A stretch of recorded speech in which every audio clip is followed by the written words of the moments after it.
Hello, this is Dr. Ned Hallowell for Distraction. Today I'm joined by one of our favorites, Jessica McCabe from How to ADHD. And we're bringing you a special episode sponsored by Landmark College in Putney, Vermont, the college of choice for students who learn differently.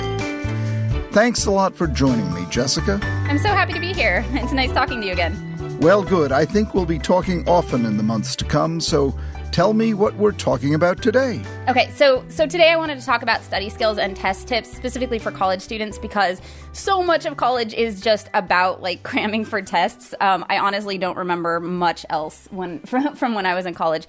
And honestly, the way that I used to study was, I know now about the most ineffective way you could possibly study, which is remember the night before the test that you have a test tomorrow, stay up late cramming for that test by reading the entire chapter. So what we know now is that cramming and the intensity of how you study and for how long you study is not actually what's all that helpful. Yes. So what you need to do is space out your study sessions, basically. So waiting till the night before the test and then not getting enough sleep. Not getting enough sleep the night before a test is actually going to make you do worse on the test than getting those. Yeah. Than not studying for those few extra hours. So now we know, definitely sleep the night before the test, which is going to be, news to probably a lot of college students. Pulling all-nighters, save those for the essays. Yes, I have ADHD too. I get it. Sometimes you wait till the last minute to do things. But if it's, for studying, definitely get that sleep. And you definitely want to start studying well ahead of time, because the way that your brain works is every time you put information into your brain kind of has to consolidate that information so that it stores it in long-term memory in a way that you can later retrieve it. And the more times you do that, the better chance you'll have that you'll actually be able to remember that information on the test. So if you only do that once for a 3-hour session, your brain doesn't have enough time to consolidate that memory. So it's not going to be a very strong memory. So if you're going to spend 3 hours studying, great, but, do it, 2 to 3 weeks out from the test. Start with, 15 to 45 minute chunks of studying. And as you get closer to the test, do things like pop quizzes, because then you get to practice retrieving that information. And so when you get to the test, it won't be as scary. What else? What other suggestions do you have? So another big thing is the way that you study, right? So the more actively you can engage with the material, the better. So again, reading the chapter is not a super effective way to study. It can be great if you know that you're going to go into a lecture on a certain chapter to read that chapter ahead of time so that your brain is already familiar with the material and what the teacher is saying during that lecture makes sense to your brain. But as far as studying goes, it's actually best to study the same material over and over again. Chances are you're not going to have time to study an entire chapter, and you probably don't need to memorize the whole thing anyway. Mm-hmm. So the best thing to do is to study from your notes. If the teacher provides a study guide for that class, you can create a pop quiz out of that and study that. Or you can even create a cheat card for yourself. So I had a teacher once that was amazingly cool and let us take an index card in with us to the test. Mm-hmm. So on that index card, I had the chance to write down everything I thought I could possibly need to know for that test, which was really cool. Most teachers aren't going to let you do that. But if you still do that cheat card for yourself, what you end up having at the end of creating that cheat card is one 3x5 card on which all the most important information is contained. And so you can carry that with you, and just whenever you get a chance, honestly, take a picture of it with your phone. Whenever you get a chance, just review that same material, maybe every night before bed if it's a super important test coming up, and you'll really have that information down by the time you get to the test. So you're sort of boiling down to the bare essentials, all the bullets of the course. I should add, this is the kind of thing you'd learn at Landmark College, our wonderful sponsor in Putney, Vermont. This is what they specialize in, just as Jessica McCabe specializes in. Do you have any other wonderful tips on study skills for our listeners? Yeah, so one other thing is, in terms of once you get to the test, a lot of places, I'm probably like Landmark College, but other colleges as well, you can get special accommodations for the way that your brain needs to learn. So you can get extra time on a test if that's something you need. If you have dyslexia, you can maybe ask for an oral test. Definitely look into accommodations if you have any sort of learning differences. And then once you actually take the test, there are some things you can do as well. So it's not just about how you study.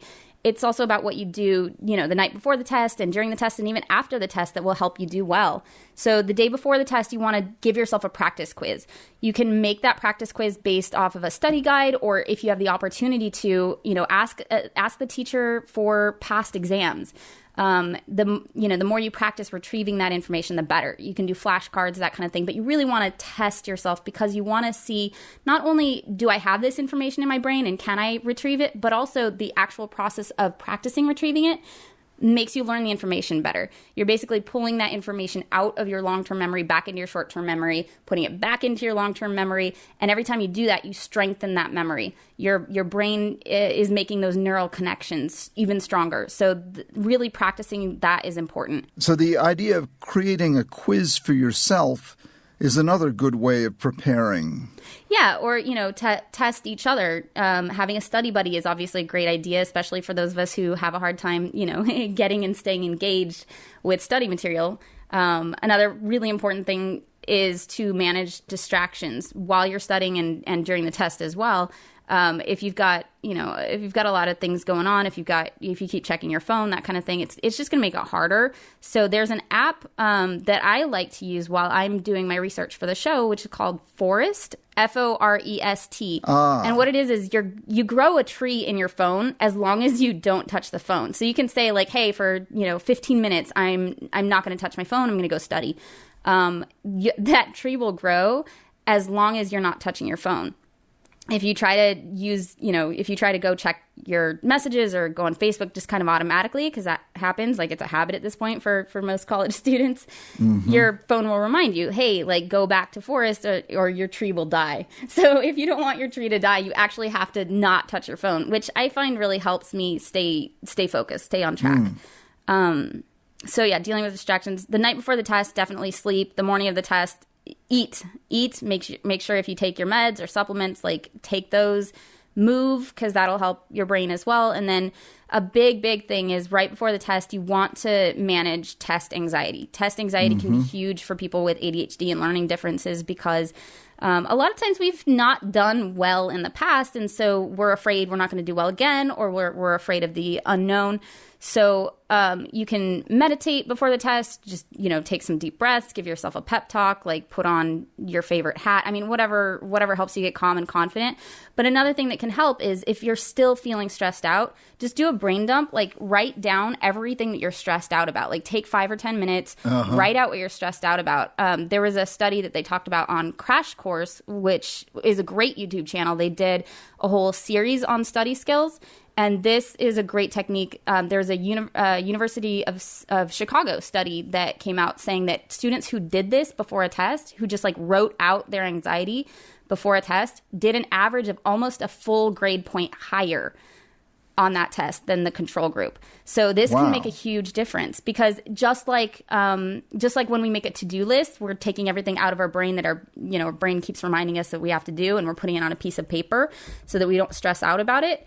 We can do the same with anxiety. Once you put it down on a piece of paper, your brain is like, oh, okay, cool. I don't have to keep reminding you that this is a really important test. And if you fail, it's going to be the worst thing in the world. And, all these things that our brain might try and remind us of during the test, it's not super helpful. It's going to be distracting. It's going to stress us out. And we're not going to do as well if we're holding that anxiety in our head. So if we give it a safe place to rest, that can be really helpful.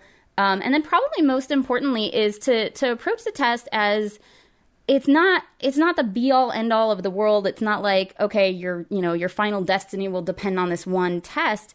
Even if it's a big part of your grade, it's just one test. If it's not your final, like it's actually great practice for the final test. And again, every time you have to retrieve information, especially in a high pressure situation, your brain learns that information better. So if it's not the final, like it is really just practice. It's good for you to know. If it is the final, you want to start practicing or preparing a little bit farther in advance, but it's still not the end of the world. You fail classes, like you move on.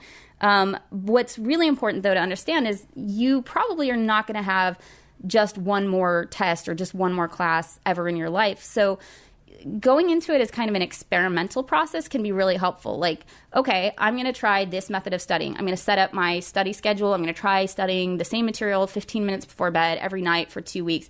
Then the last night, I'm going to do take a pop quiz that I made for myself the night before, right? So you try that, and then you go in and you do the test.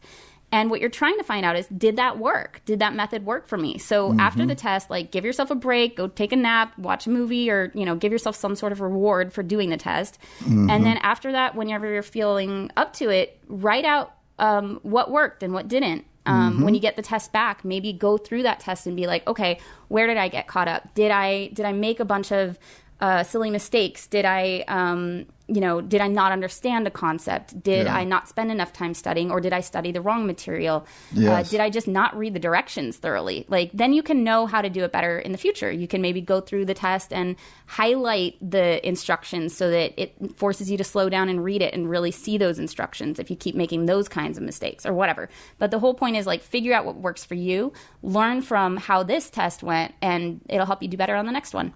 So sort of use yourself as your own research subject to try and figure out what works best for you, because one size does not fit all. Yeah, exactly. And for me personally, I think it's helpful to go into a situation with that kind of mentality, because then it's not about, I have to do well on this test. It's about, oh, I have to figure out if the way that I prepared for this test worked for me. How about one of the big ones for those of us who have these interesting minds, procrastination? Any tips on that one? Yes. One of the reasons we procrastinate is because things don't even land on our radar until they're about to happen. So, like, most people would be like a week out from a test, like, oh, I have a test coming up, I should probably prepare for that. It might not land on our plate until, like, literally the night before. So I think the key is, as soon as you know there's going to be a test, or as soon as you think there's going to be a test, set up your study schedule then. So for most of us, the cue for study is, oh, shoot, I'm about to have to go take a test, right? But the cue should be, I just got home from soccer practice, and I decided every time I get home from soccer practice, I'm going to do a little bit of studying. However you set up your study schedule, you definitely want to do that and space it out. And again, you want to write an essay the night before it's due, go for it. Like, I've absolutely been there. And sometimes, honestly, my brain works better when I do it that way. But for studying, it just does not work that way. Your brain needs time to consolidate those memories. And a lot of that happens while you sleep. So sleep is like a study session you don't have to be there for. So if you study for 3 hours the night before a test and then sleep, you've only had 2 study sessions. But if you study for a week out, even just a week before the test, you have now had, every day that week, like, let's say 6 days of studying, and then also 6 nights that you've slept. So you've had 12 study sessions. So it's just way more effective to do it that way. That makes a lot of sense. You're really terrific at this, Jessica. We're going to be seeing you again next month for another special episode sponsored by Landmark College. So keep an eye out for that. Thank you. Thank you so much. Learn more from Jessica on her website, howtoadhd.com. Thank you. It's always a pleasure. At Landmark College in Putney, Vermont, learning doesn't stop in the classroom. Their 360-degree support system allows students to learn independence in a controlled environment and develop skills and learning techniques that will help students succeed on their own. I know this for a fact. I've seen many kids who've gone through their program. It's really terrific. Learn more at lcdistraction.org. Thanks a lot for joining us on this special episode. This is Dr. Ned Hallowell for Distraction.